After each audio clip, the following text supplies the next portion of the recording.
Hey guys, welcome back. It's the Nightmare Haunted House, and we wanted to take you guys through all the rooms today and show you what goes on behind the scenes.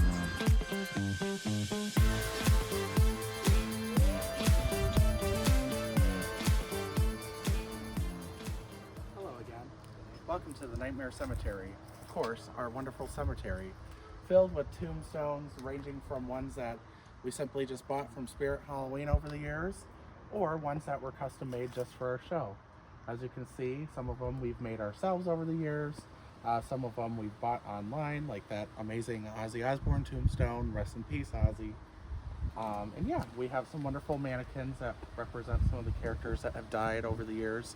Rest in peace, Cluster the Clown. All right, come this way. We decided to add some knockers to our columns this year.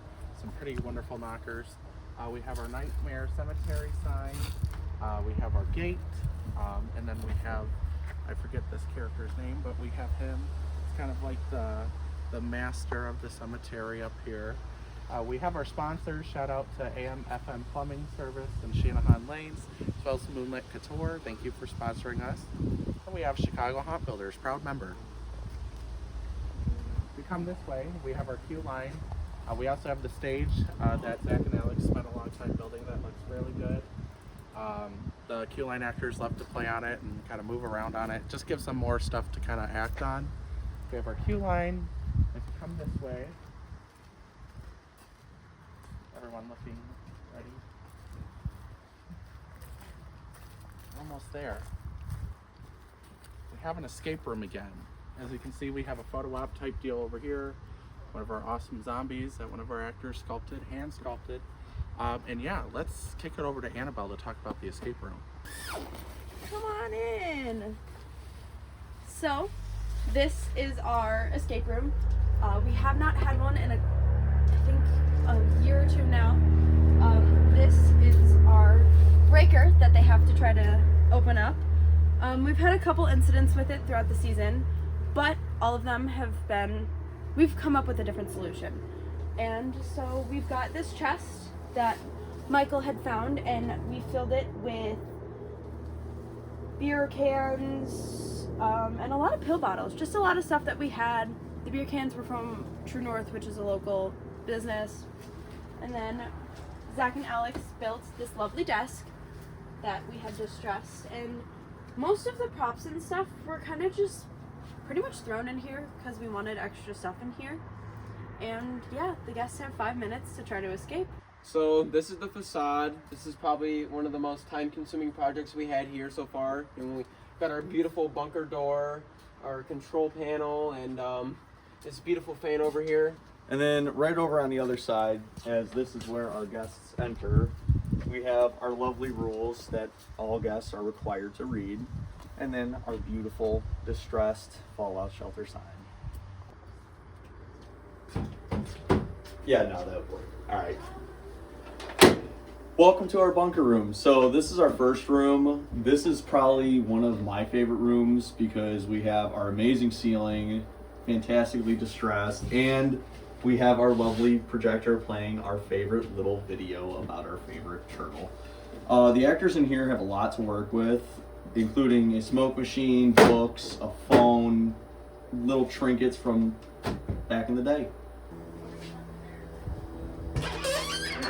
Alright, so this is our lab scene. Lots of details. The cage on the ceiling, a lot of people probably didn't catch that.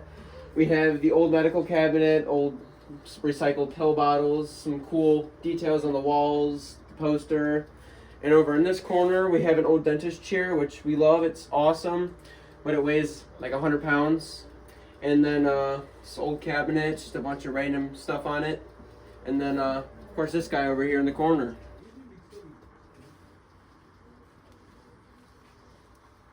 Oh, hi. I didn't see you there. Welcome to the Nightmare Haunted House Boiler Room, one of my personal favorite rooms this year. Right when you come in, you'll notice that there's a lot going on in this room. We have fake pipes made out of PVC, made to look like real pipes. We also have a platform here where one of our actors will stand on it as kind of like a distraction to all the scares that are upcoming in this room. This room is kind of jam-packed with scares. We also have our boiler here that's actually one of our managers' grandfather's smokers that we turned into a boiler. And it opens up. It's painted real nice. The set team did a really nice paint job on the boilers. They look really cool. I don't know if you can see it very well on camera, but you'll notice the walls in here are very texturized too. We did Mod Podge Synergy, and we distressed them up real nice too. One of my favorite bodies from Creepy Collection is up here too. Got some chains, a little rattle going on, and then you start getting hit with all the scares. So we got our wooden drop panel here. It drops down. They get them. Nice another prop here. One of our actors hand sculpted this rat. This is our rats that are static last year, and we're reusing them this year. And then we have our loud drop panel that gets everybody almost every time, just based on how loud it is. And then we have another really nice Creepy Collection body here, one of my favorites. And then we have our old facade from last year. We didn't really know where to put it because we're trying to stray away from the asylum type themes. So we just decided to use it in the boiler room. We have the cages that are all rusted out, and the actor can be behind there grabbing at you. And then if we come back over here, excuse me, we have an electrical scare when they get over here. So they can kind of just press this when the audience gets towards the end of the film. It gets some people almost every time as well. As you can see, our walls are pretty distressed up. Another one of those pipes. And then we have our second rat. That is also hand sculpted by the same artist. And yeah, that's the boiler room. Welcome to the event horizon. Now, the inspiration behind this room, honestly, I came up with the theme before we even established the theme for the haunt. But once we came up with like the nuclear fallout theme, I kind of really wanted to go with like a nuclear thunderstorm. So I had an idea to make the roof clouds. I have seen some pretty unique things in haunts, but I have never ever seen an idea even close to that. So I wanted to make sure it was safe, obviously. So what you see is actually polyester fiber fill. And fun fact, it's actually probably in your stuffed animal that you have on your bed right now. You can get it at Menards, super, super cheap. They come in big bags. So I just put it in some chicken wire that I also got from Menards. You just shove it in the holes so it stays good.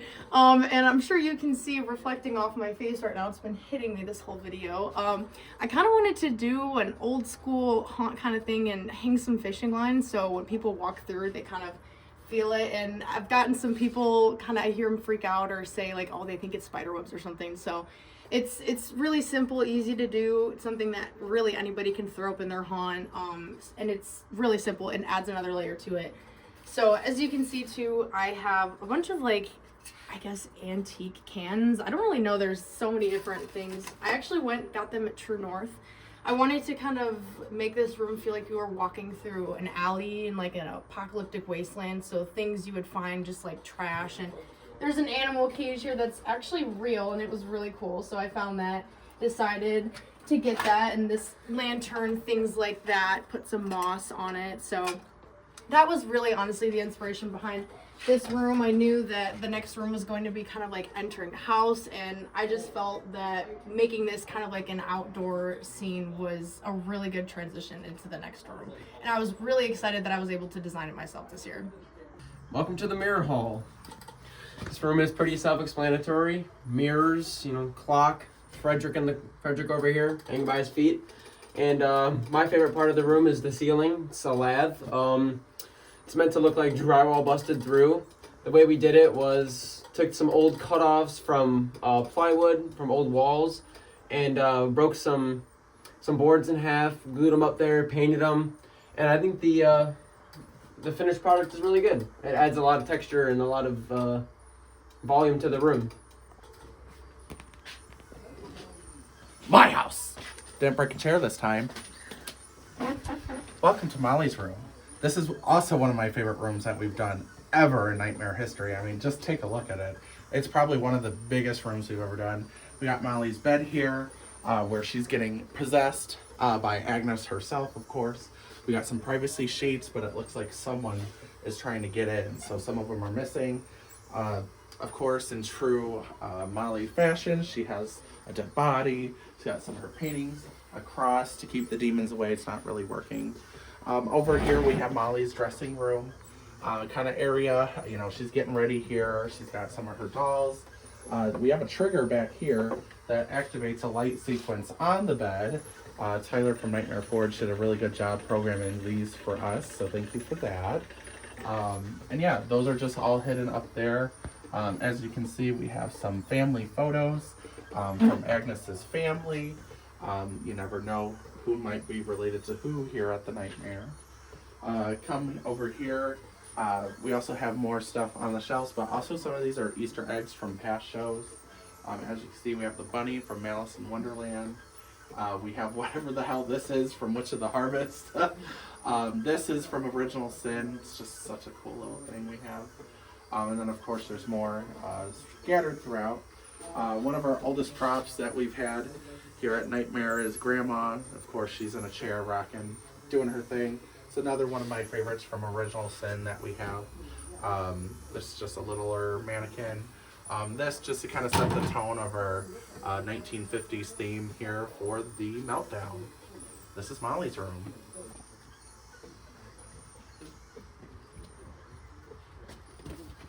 Oh, hi. Didn't see you there. So this is our crypt. Pretty small room, but this is our first room outside of our garage. We have a couple barrels for you to just bang on with the hammer. We got red hot here.